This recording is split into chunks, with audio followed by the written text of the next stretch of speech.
কৃষ্ণ আপনাদের সবাইকে আমাদের রাধাকুণ্ড শ্যামকুণ্ড গিরিগোবর্ধন জি চ্যানেল থেকে ভালোবাসা এবং বড়দের প্রণাম জানিয়ে আজকে আমরা প্রত্যেক মাসে দুটো করে একাদশী ভিডিও আপনাদের জন্য বানিয়ে থাকি।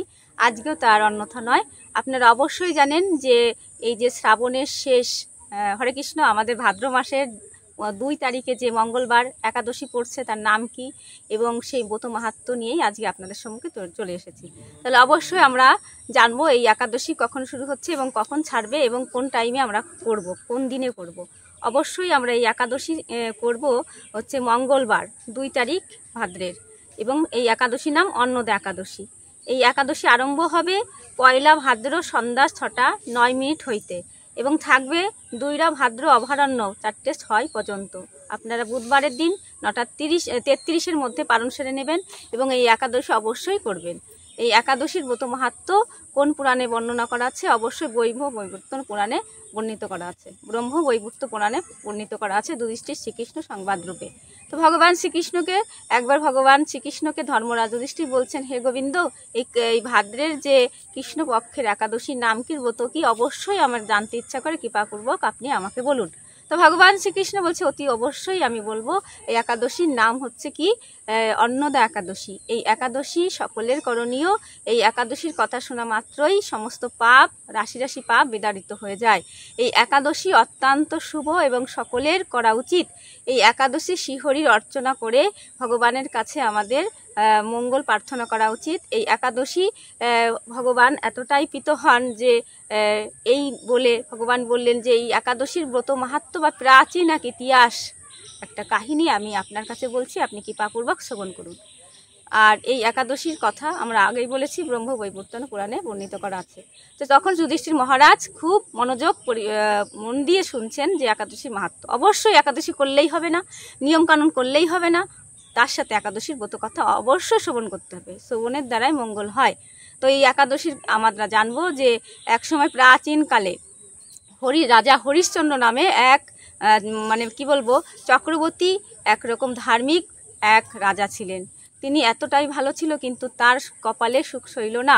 তার কৃপায় কি হলো, ভগবানের আশীর্বাদে, তার গুরুর আশীর্বাদে বা গুরুর ঋণ শোধাতে তিনি কি করলেন, তিনি তার রাজ্য, তার সন্তান, তার স্ত্রীকে ত্যাগ করতে বাধ্য হলেন এবং তার তিনি কথা দিয়েছিলেন, গুরুর কাছে কথা দিয়েছিলেন, সমস্ত কিছুই তিনি বিক্রি করে দিতে বাধ্য হলেন। সন্তানকেও বিক্রি করে দিলেন, এদিকে তার স্ত্রীকেও বিক্রি করলেন এবং নিজেকেও তিনি বিক্রি করে দিলেন। এবং একসময় তিনি চণ্ডালের মতো দাসত্ব করতে লাগলেন। এমনকি শ্মশানে তিনি মৃত মানুষের কাপড় কর হিসাবে কিনতে লাগলেন। এইভাবে অতি দুরভাগে তার দিন চলছিল। এমন কষ্ট হচ্ছিল, সে নিজেকে রাজা তো, যে সে একটা সম্রাট এবং চক্রবর্তী রাজা, ধার্মিক, তিনি কি করে এইভাবে হলো? কেন সময় কখন কিভাবে যাবে এটা কেউ নির্ধারণ করতে পারে না। তাই ভগবানের কৃপা হয়েছিল, সেখানে গৌতম মুনি উপস্থিত হয়েছিল। যার কেউ নাই তার একজন আছে, অবশ্যই আছে। যে সদা এত কষ্টে ছিল, নিজে চোখের জলে তার দিন কাটতো না, কিন্তু একসময় মহামুনি গৌতম তিনি সেখানে এলেন এবং তিনি সমস্ত কথা জানতে পারলেন এবং রাজা হরিশ্চন্দ্র গৌতম মুনিকে প্রণাম জানালেন। প্রণাম জানানোর পরে তার সমস্ত কথা বললেন এবং গৌতম মুনি বললেন, আমি খুব দুঃখময় এই কথা শুনে, কিন্তু আমি একটা বিধান আপনাকে দিচ্ছি, আপনি অবশ্যই রাজামশাই এই বিধান মতো চলুন এবং আগত 7 দিন পরেই অন্নদা একাদশী উপস্থিত হচ্ছে। এই একাদশী আপনি ব্রত পালন করুন, রাজ্যের সকলে করার কথা আপনি বলুন এবং সকলে মিলে এই একাদশী করলে আপনার সমস্ত পূর্বের যত পাপ আছে, আপনার সেই কর্মের ফল আপনাকে ভোগ করতে হবে না। তাহলে কি হলো, রাজা এই 7 দিন পরে অন্নদা একাদশী, কৃষ্ণপক্ষের ভাদ্র মাসের কৃষ্ণপক্ষের যে একাদশী অন্নদা একাদশী উনি উদযাপন করলেন মনোনিবেশ করে, ভক্তদের সহিত, আত্মীয় পরিজনকে নিয়ে।